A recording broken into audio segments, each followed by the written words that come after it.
The Apollo University, University of Leicester. 35 lakhs fees for 3-year BTech CSE UK.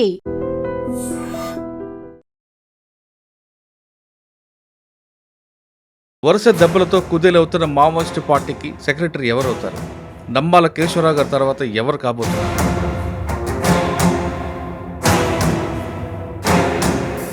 అటు చర్చలకు ఎవరెవరు వచ్చారు, అందరూ చనిపోతున్నారు. మొన్న జరిగిన సుధాకర్ అవ్వచ్చు, లేదా గాజాల రవి కూడా చర్చలకు వచ్చారు, ఆయన కూడా చనిపోయారు. మీరు చూడండి 1990 కానివ్వండి, 2000 కూడా 2010 దాకా మీకు సీనియర్ లీడర్లు ఎవరు చంపలేదు.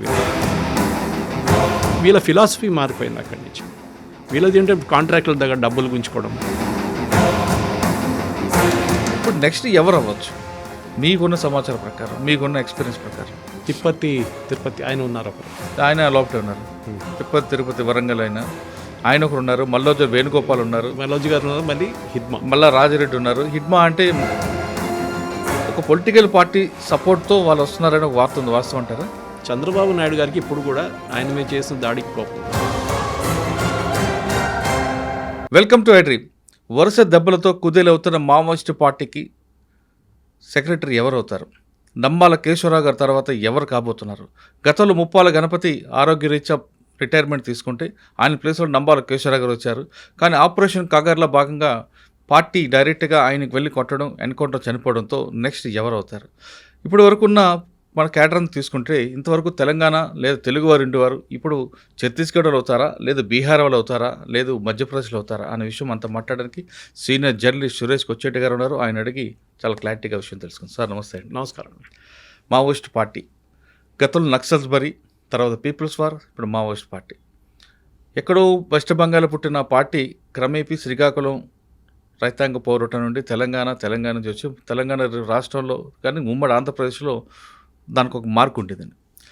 అంటే ఎవరు కాదన్నా అవునన్నా 1995 వరకు మాత్రం ఆ పార్టీ చేసిన కార్యక్రమాలు, వాళ్ళు చేసిన త్యాగాల వల్లే ప్రభుత్వాలు కూడా కిందకు వచ్చాయి అన్నది మీరు కూడా చూసుంటారు. చాలా కేసుల్లో, చాలా ఊర్లో చూసుంటారు.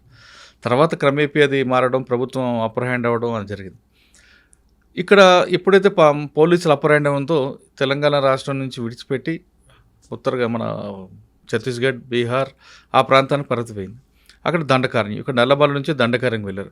దండకారణ్యంలో పార్టీకి నడిపే వాళ్ళందరూ కూడా అక్కడ రాష్ట్రం అయినా, సమస్యలు అక్కడైనా, అక్కడ ఎవరైతే ఆదివాసులు అందున్నారో వాళ్ళందరూ అయినా ఆధిపత్యం మాత్రం తెలుగువారిదే. దాదాపు 27 మంది వరకు గతం ఉండేవారు. అది క్రమేపీ తగ్గుతుంది. ఇటీవల అమిత్ షా ప్రకటించినట్టుగా నెక్స్ట్ ఇయర్ మార్చ్ సరికి ఆపరేషన్ కాగర్ కంప్లీట్ అవ్వాలి, మావోయిస్ట్ రహిత రాష్ట్రాలుగా ఉండాలని 6 రాష్ట్రాలకు ఒక ప్రాజెక్ట్ వేయడం అంతా కూడా మీకు తెలిసింది. ఇటీవల ఆపరేషన్ కాగర్లో భాగంగా నంబాల కేశవరావు గారు, అంటే ముప్పాల గణపతి తర్వాత నంబాల కేశవరావు గారు ఎన్కౌంటర్ అవడం, వరుస దెబ్బలు దొరుకుతుంది. సుధాకర్ అంటే చర్చలకు ఎవరెవరు వచ్చారు, అందరూ చనిపోతున్నారు. మొన్న జరిగిన సుధాకర్ అవ్వచ్చు, లేదా గాజాల రవి కూడా చర్చలకు వచ్చారు, ఆయన కూడా చనిపోయారు. ఇప్పుడు పార్టీకి ఎవరు లీడ్ చేస్తారు? ఎందుకంటే ఎప్పుడైనా సరే కెప్టెన్ కోల్పోతే పార్టీకి మొత్తం డిస్టర్బెన్స్ వస్తుంది. అలాంటి మావోయిస్ట్ పార్టీకి సెంట్రల్ కమిటీల మెంబర్లో ఎవరు సెక్రటరీ అవుతారు? అంటే ఇప్పుడు మనం చూస్తున్న గతంలో తీసుకుంటే ముప్పాల గణపతి అవ్వచ్చు, నంబాల కేశవరావు అందరూ తెలుగు వాళ్ళే కనిపిస్తున్నారు తప్ప వేరే రాష్ట్రాలు లేరు. సెంట్రల్ కమిటీలో సీజీలో అందరూ ఉండొచ్చు, కానీ ఇప్పుడు నంబాల కేశవరావు గారి ప్లేస్ని ఎవరు భర్తీ చేస్తారు? ఈ మొత్తం భర్తీ చేయాలంటే వీళ్ళందరూ పోలిట్ బ్యూరో మీట్ అవ్వాలి. పోలిట్ బ్యూరో ఒక మీట్ అవుదాం టైంలోనే మరొక సెంట్రల్ కమిటీ వాళ్ళు ఎన్కౌంటర్లు అవుతున్నారు. ఇప్పుడు ఈ మొత్తం ఈ సమస్య ఎలా పరిష్కారం అవుతుంది? ఎవరు కావచ్చు అంటే మీ దృష్టిలో ఎవరు ఉండొచ్చు అంటారు? ప్రాబ్లం మీరు చెప్పినట్లనే నేను చిన్నప్పుడు కాలేజీలో చదువుకున్న టైంలో ఉస్మానియా యూనివర్సిటీలో చదువుకున్నాను. మా ఇల్లు కూడా ఉస్మానియా యూనివర్సిటీ దగ్గర ఉండే. జార్జ్ రెడ్డి డెడ్ బాడీ ఇదంతా చూసిన మంచిగా. ఆ టైంలో PDSU, RSU hunting ground Osmania కానీ కాకతీయ కానీ వీళ్ళందరూ అక్కడి నుంచి వచ్చారు, గణపతి కానివ్వండి మిగతా వాళ్ళు. కానీ over the period of time ఏం జరిగిందంటే పీపుల్స్ వార్ గ్రూప్ నుంచి కొండపల్లి సీతారామయ్య గ్రూప్ మర్జ్ అయిన తర్వాత ఇప్పుడు సిపిఐ ఎంఎల్ అంటారు వీళ్ళని. వీళ్ళకి ఇంకా 8 సీట్లు బీహార్లో గెలుస్తుంటారు. ఇప్పుడు లాస్ట్ టైం 8, ఈసారి ఎన్ని గెలుస్తారో తెలియదు. అంటే వాళ్ళకి అక్కడ ఇంకా పట్టుంది, డెమోక్రటిక్ పట్టు. అదే టైంలో ఆ సిపిఎంఎల్ మీకు తెలంగాణలో కనిపించారు.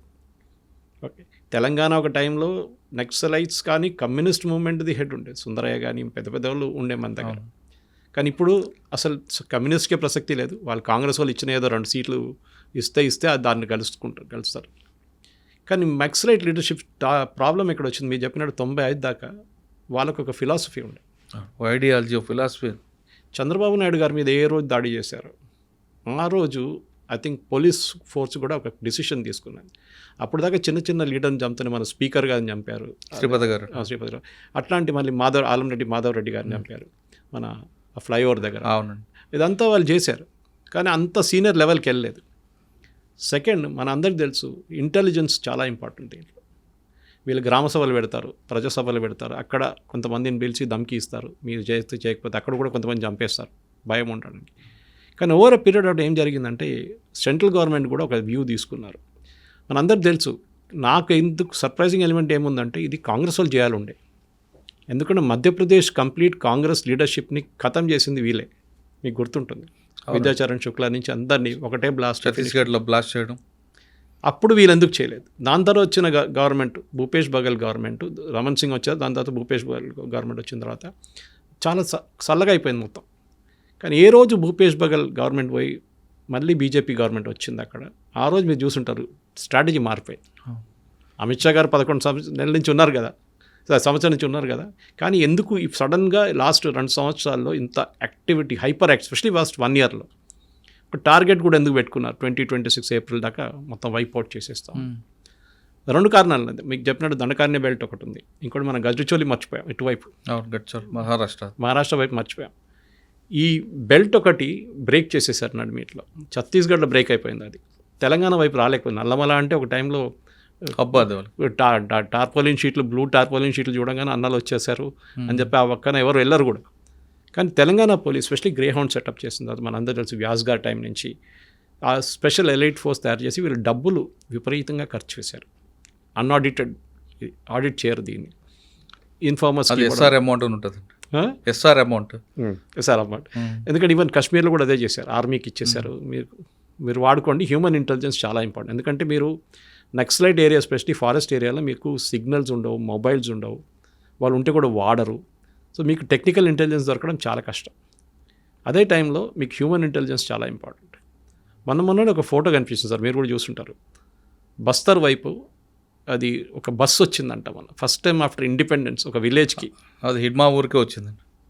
ఆలోచించండి, 76 సంవత్సరాలు 77 సంవత్సరాలు అవుతున్నప్పుడు కూడా మనకి ఇప్పుడు అక్కడికి ఒక బస్సు వచ్చిందంటే అప్పుడు తెలుస్తుంది గవర్నమెంట్ది ఎంత పట్టుండే అక్కడ అని.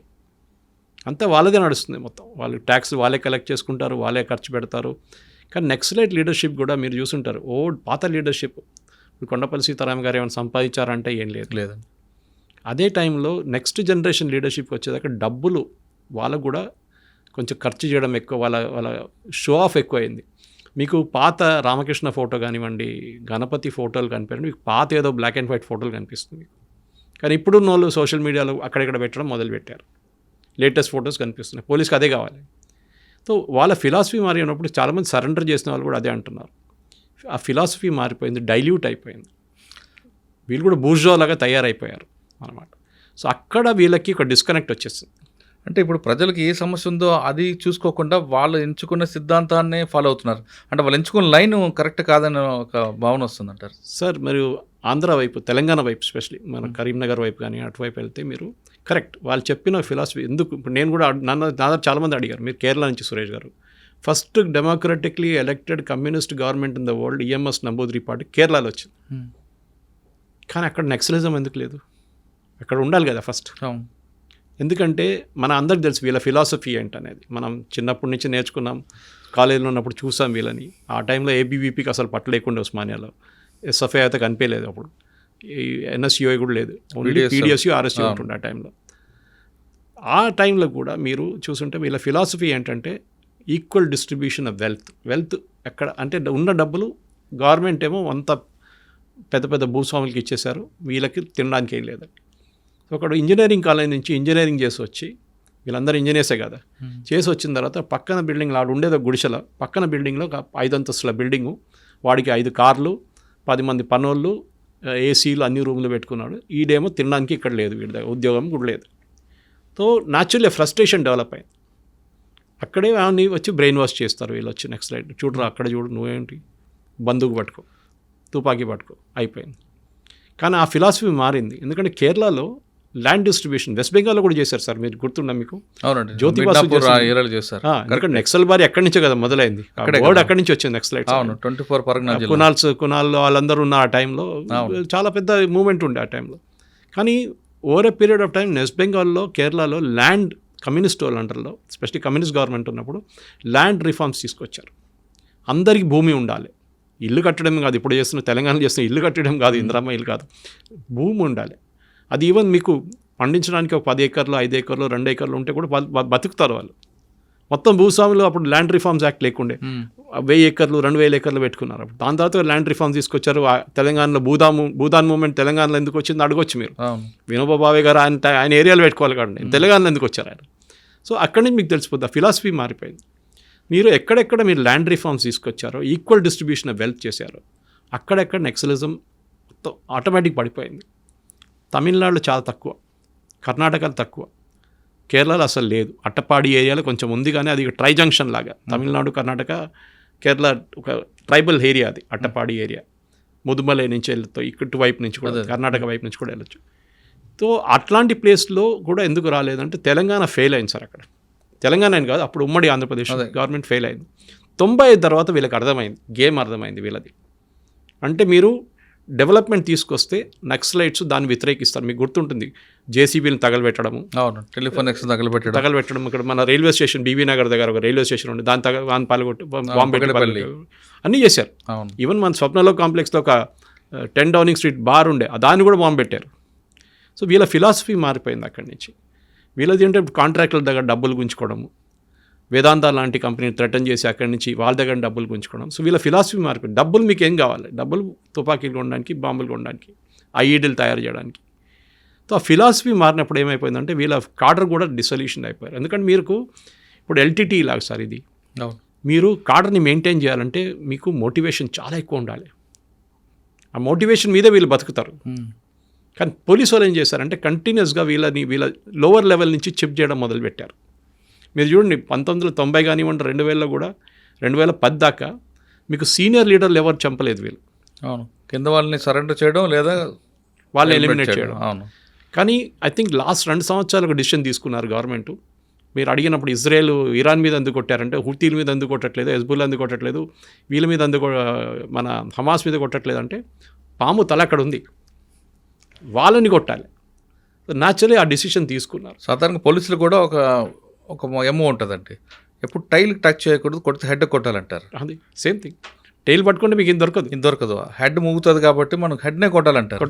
కొట్టారు. కొట్టిన తర్వాత మనం చూసాం రిజల్ట్. ఇప్పుడు వాళ్ళ కంప్లీట్గా తెలంగాణ కొంచెం ఈసారి వీక్ అయిపోయింది సార్. అది పెద్ద ఒక అలిగేషన్ వచ్చింది. నేను కూడా ఒక ఛానల్ చెప్తే కొంతమంది రిటైర్డ్ పోలీసు వాళ్ళు నాకు ఫోన్ చేసి చెప్పారు, సురేష్ గారు మీరు చెప్పింది కరెక్టే, మేము చెప్పలే మీరు చెప్పేశారని. ఏంటిది? కరగట్టు హిల్స్లో ఎన్కౌంటర్ జరిగినప్పుడు, ఎక్కడండి? మన ఒరిస్సా ఛత్తీస్గఢ్ బెల్ట్లో ఆ హిల్స్లో ఎన్కౌంటర్ జరిగినప్పుడు కరగట్టు, అక్కడ తెలంగాణ వైపు వచ్చే రూట్లో కొంతమంది ఇక్కడికి వచ్చేసారంట నక్సలైట్స్, సీనియర్ లీడర్స్. వేరే ఛత్తీస్గఢ్లో ఉన్న వాళ్ళు ఆంధ్ర వైపు వెళ్ళిన వాళ్ళని ఫినిష్ చేసేసారు. ఆంధ్ర వైపు ఎక్కడ తెలంగాణ ఛత్తీస్గఢ్ బార్డర్ ఉండేది. అది ఎందుకు జరిగిందో అని చాలామంది అడిగారు నా దగ్గర. మీకు గుర్తుంటే అదే టైంలో మన ప్రొఫెసర్ హర్గోపాల్ వీళ్ళందరూ వెళ్ళి సీఎంని కలిశారు. కలిసి మాకు పీస్ టాక్స్ కావాలని చెప్పారు. ఆ 2 వారాలు తెలంగాణ గవర్నమెంట్ కొంచెం చల్లగా పడింది. Maybe instructions are got down, కొంచెం రిలాక్స్ అవుదాం, చూద్దాం ఏమైంది. కానీ ఛత్తీస్గఢ్లో ఉన్న కోబ్రా యూనిట్స్ కానివ్వండి, సిఆర్పిఎఫ్ కానివ్వండి, మిగతా యూనిట్స్ వాళ్ళు ఇడవలేదు. వాళ్ళు కంటిన్యూస్గా ప్రెషర్ పెట్టారు. దానికోసం సీనియర్ లీడర్ని అప్పుడు చంపారు. కానీ ఇప్పుడు తెలంగాణ గవర్నమెంట్ మళ్ళీ తిరిగి వచ్చింది, ఎందుకంటే 2 ల్యాండ్ మైన్ బ్లాస్ట్ జరిగింది, ఒక ఇన్స్పెక్టర్ చనిపోయారు. అప్పుడు తెలిసిపోయింది వీళ్ళ స్ట్రాటజీ మారలేదు. ఎప్పుడు మనకు గుర్తుండి మీకు మన రాజశేఖర రెడ్డి గారు ఉన్నప్పుడు ఇక్కడ టాక్స్ నడిపించారు. అవును, రామకృష్ణ వీళ్ళందరూ వచ్చారు ఆ టైంలో. అవును, ఎంసీఆర్హెచ్ఆర్డి ఇన్స్టిట్యూట్లో పెట్టారు. ఏం జరిగిందండి అప్పుడు? ఏం అవ్వలేదండి. వాళ్ళు ఆ టైంలో రీగ్రూప్ చేసుకున్నారు. ఆ దొరికిన 2 నెలల టైంలో వాళ్ళు మత్తి ఆయుధాలు తెప్పించుకున్నారు, వాళ్ళ గ్రూప్స్ అన్ని రీగ్రూప్ చేసుకున్నారు. అంటే పోలీసుకి కూడా ఒక విధంగా బెనిఫిట్ అయిందండి. అప్పుడు పోలీసు ఎలా బెనిఫిట్ అయిందంటే వీళ్ళ మూమెంట్స్, వీళ్ళు ఎవరు అని తెలియదు కదా, ఫేస్ ఐడెంటిఫికేషన్ వచ్చింది. అది కరెక్ట్. ప్లస్ వీళ్ళ వేరే బోర్డ్స్ అన్ని కూడా చాలా. రామకృష్ణ పోయిన తర్వాత రూట్ ఎక్కడ తెలిసిందా సార్? రామకృష్ణ ఎక్కడ ఉన్నాడని ఇప్పుడు ఎక్కడ ఉన్నాడు తెలుసా మనకి? రామకృష్ణ ఎప్పుడు పైన చనిపోయారు కదండి. అదే వీళ్ళు అంతవరకు పోలీసులకి నక్సల్స్ అంటే ఎవరో తెలియదని ప్రెస్ నోట్లో వచ్చేవి, కొంతమంది మీడియాతో మాట్లాడారు. కానీ ఇప్పుడు ఓపెన్ అయ్యారు, వాళ్ళ మూమెంట్ తెలిసాయి, వాళ్ళు ఎక్కడి నుంచి వస్తున్నారు, వాళ్ళకి మొత్తం అందరికీ వాళ్ళకి రూట్ తెలిసిపోయింది, క్లియర్ పిక్చర్ వచ్చింది. అదేవిధంగా నక్సలైట్లు కూడా ఏం చేశారంటే వాళ్ళు చెప్తున్న సింపరైజర్ని పెంచుకున్నారు, వాళ్ళు పెంచుకున్నారు. కానీ ఎక్కువ అప్పర్ హ్యాండ్ మాత్రం పోలీస్ అయింది. మనకి కావాలంటే ఇప్పుడైతే మీరు అబ్జర్వ్ చేసి ఉంటారు సార్, నక్సల్స్ పోలీసుల మీద అటాక్ చేయడం అనేది ఎప్పుడు స్టార్ట్ అయిందో ఇంకా అప్పటి నుంచి వాళ్ళకి బ్యాక్గ్రౌండ్ స్టార్ట్ అయినట్లే. అంతవరకు మీరు పెంబర్తి తీర్మానం ఒకటి ఉంటుందండి. కరెక్ట్. పెంబర్తి తీర్మానంలో కోటపల్లి సీతారామ గారు చెప్తారు ఇక మనం ఆయుధాలు పట్టాల్సిందేని. అంతవరకు పోలీసులు కూడా వాళ్ళని ఒక సామాజిక కోణంలో చూశారు. వాళ్ళు చేసిన వాళ్ళకి తెలిసిన ఒకవేళ తెలియపోయినా ఒక సమావేశం జరిగితే చూసి చూడడానికి వెళ్ళిన రోజుల్లో పెంబర్తి తీర్మానం తర్వాత పోలీసుల మీద దాడులు చేయడం, ఎస్ఐలను చంపడం వాళ్ళు కూడా అప్పరణించారు. మీరు చెప్తున్నట్లుగా అలిపిరి చంద్రబాబు నాయుడు ఇష్యూ తర్వాత ఇంకా వాళ్ళు ముందుకు వచ్చారు. అంటే ఇదంతా జరుగుతుంది సార్. ఇప్పుడు మనం గత 5 సంవత్సరాలను చూస్తే తెలంగాణ ఆంధ్ర వైపు వాళ్ళు రావట్లేదు, కేవలం షెల్టర్ జోన్గా ఉంటున్నారు. కానీ అక్కడ ఒక విభేదం వచ్చింది. ఏ విధంగా వచ్చిందంటే వాళ్ళు ఎగ్జాంపుల్ ఏం చెప్తుంటారంటే దేశానికి ప్రధానమంత్రి మోడీ గారు వచ్చింది గుజరాత్ నుండి. ఓకే, గుజరాత్లో ఆయన తన పార్టీని గెలిపించి తర్వాత మోడీ వచ్చాడు ప్రధానమంత్రి అయ్యారు. కానీ డైరెక్ట్గా ఆయన పార్టీని గుజరాత్ గెలిపించుకుని రాలేదు. కాబట్టి ఇక్కడ కూడా సెంట్రల్ కమిటీలో ఉన్న వాళ్ళందరూ కూడా మీ రాష్ట్రాల్లో పార్టీ నిలబెట్టండి, తర్వాత మీరు వచ్చి మా మీద ఆధిపత్యం చేయండి అన్నది ఒక ఎగ్జాంపుల్ తీసుకొచ్చారు. ఇంటర్నల్ డివిజన్ ఉందండి, వచ్చింది. అందులో భాగంగా ఇప్పుడు జరుగుతుంది. అమిత్ షా గారు ఒక యాక్షన్ తీసుకొచ్చారు. ఇప్పుడు మనం చూసుకుంటే సెంట్రల్ కమిటీ వాళ్ళందరూ కూడా వరసగా పడిపోతున్నారు. బసవరాజ, మన నంబాల కేశవరావు గారు ఇవన్నీ. ఇప్పుడు నెక్స్ట్ ఎవరు అవ్వచ్చు మీకున్న సమాచారం ప్రకారం, మీకున్న ఎక్స్పీరియన్స్ ప్రకారం? తిరుపతి ఆయన ఉన్నారు, ఒకరు ఆయన లోపటే ఉన్నారు. తిరుపతి వరంగల్ ఆయన ఒకరు ఉన్నారు. మల్లోజు వేణుగోపాల్ ఉన్నారు, మల్లోజు గారు ఉన్నారు. మళ్ళీ మళ్ళా రాజిరెడ్డి ఉన్నారు. హిడ్మా అంటే మాడ్వి హిడ్మా, మొన్న ఇంకొక హిడ్మా సార్, అది జూనియర్ లెవెల్, అది సెంట్రల్ మాడ్వి హిడ్మా ఆయన కూడా సార్, ఆయన అట్టే ఉన్నారు. తర్వాత మళ్ళా రాజారెడ్డి ఉన్నారు, మోడెం బాలకృష్ణ ఉన్నారు. వీళ్ళందరూ తెలంగాణ నుంచి ఉన్నా కానీ వాళ్ళు లోకల్ లాంగ్వేజ్ నేర్చుకున్నారు. గోండు కానీ ఆ లాంగ్వేజ్ వాళ్ళు అసలు యాక్చువల్గా వాళ్ళు కలిసిపోయారు కూడా, నీట్గా మాట్లాడుతారు. తెలంగాణ అడ్వాంటేజ్ ఏముండే ముందు నుంచే తెలంగాణ పట్టుండే. ఒక టైంలో వెస్ట్ బెంగాల్కి పట్టుండే, కానీ ఆ తర్వాత జ్యోతిబాసు గారు వచ్చిన తర్వాత లూజ్ అయిపోయింది వాళ్ళు కంప్లీట్. సో సానియాలు వాళ్ళు వీళ్ళందరూ డిసపియర్ అయిపోయారు మొత్తం కంప్లీట్. అంటే ఇప్పుడు ఎవరు అవ్వచ్చు అంటారు? మల్లోజు వేణుగోపాల్ గారికి ఏజ్ ఉంది, ఒక మల్లోజు కోటేశ్వరరావు గారి కుటుంబం కాబట్టి అదొక బ్రాండ్ ఉంది, ప్లస్ పొలిటికల్గా ఆయన స్ట్రాంగ్ ఉన్నారు. ఈ తిరుపతి అయినా మిలిటరీ దీంట్లో అకాడమిక్ ఒక మిలిటరీ ఎవరికి ఇవ్వచ్చు అంటారు? మిలిటరీకి వస్తుంది ఎప్పుడు. ఎందుకంటే మీరు ఇది ఎట్లయిపోతుందంటే ఈవెన్ ఆర్మీలో, రెగ్యులర్ ఆర్మీలో, ఇండియన్ ఆర్మీలో కూడా ఆపరేషనల్ రోల్ నుంచి వాళ్ళే లెఫ్టినెంట్ జనరల్ అవుతారు, ఆర్మీ చీఫ్ అవుతారు. మీరు అకాడమిక్, మీరు నాన్ ఆపరేషనల్ రోల్లో ఉన్న వాళ్ళకి ఎప్పుడు ప్రమోషన్ రాదు. వస్తుంది ఒక లెవెల్ దాకా వచ్చి అక్కడ ఆగిపోతుంది అన్నమాట. ఇది కూడా అంతే. మీరు ఎందుకంటే ఇప్పుడు నెక్స్ట్ లైట్ మూవ్మెంట్ ఇక్కడ నుంచి ఇంకా మీరు రివైవ్ చేయాలంటే చాలా కష్టం సార్.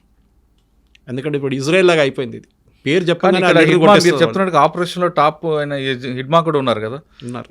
ఆయన ఉన్నారు. తక్కెరపల్లి వాసుదేవరావు అని అలిపేరు మీద అటాక్ ఆయన కూడా ఉన్నారు. సో ఇప్పుడు ఏం జరిగిందంటే ఇప్పుడు ఈ తెలంగాణ మాఫియా అని చెప్పి నక్సలైట్స్లో ఒక విభేదం వచ్చింది. దాని తర్వాత ఈ తెలంగాణ మాఫియాని కొట్టాలి అన్నమాట.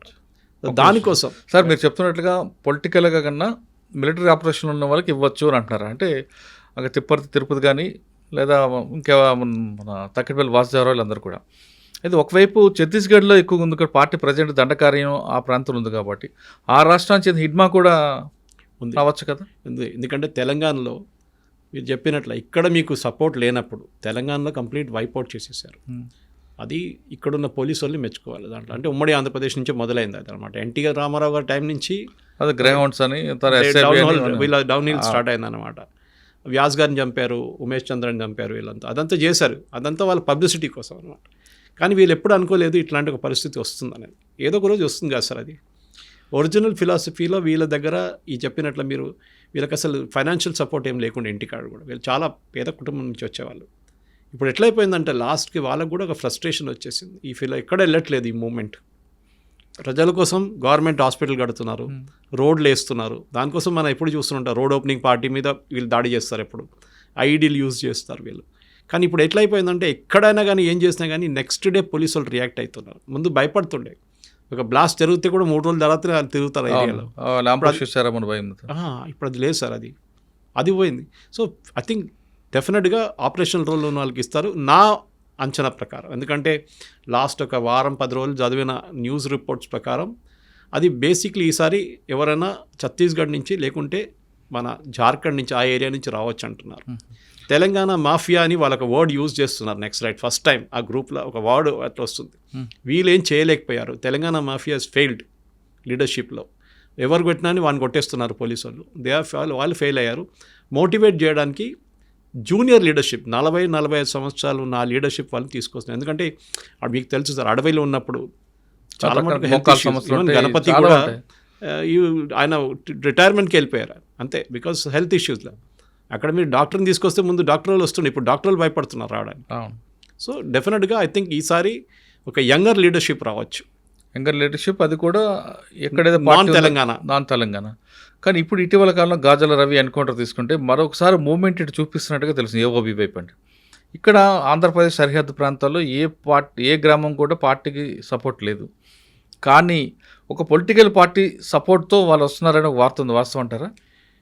అక్కడ మీకు ఉల్టా కూడా నేను చెప్పొచ్చు సార్. ఒకటి, చంద్రబాబు నాయుడు గారికి ఇప్పుడు కూడా ఆయన మీద చేసిన దాడికి కోపం ఉంది, అది ఇప్పుడు పోదులేదు. అంటే ఒక పొలిటికల్ పార్టీ అంటే అధికారంలో పార్టీ కాదు, నాకు తెలిసిపోయింది. మీరు చెప్పిన హింట్ నాకు వచ్చేస్తుంది.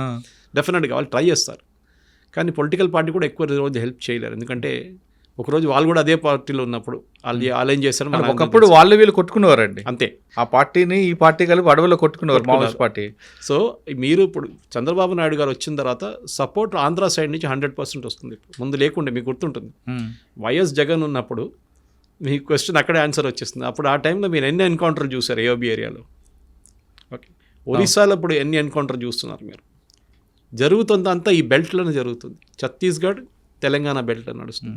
అప్పుడప్పుడు మహారాష్ట్ర వైపు నుంచి ఒకటి వినిపిస్తుంది ఒకటి. అంతే, అక్కడ దేవేంద్ర ఫడ్నవీస్ వెళ్ళి విజిట్ చేశారు నక్సలైట్ విలేజ్. ఏది ఎన్కౌంటర్, అక్కడ వెళ్ళి మేజర్ ఎన్కౌంటర్ జరిగే 2 రోజుల ముందు వెళ్ళి విజిట్ చేసి వచ్చారు.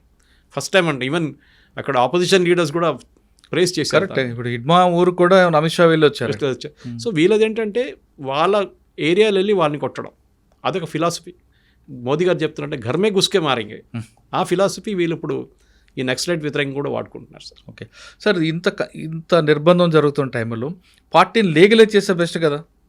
ఉంది కదా సార్, బీహార్లో ఉంది కదా CPI-ML.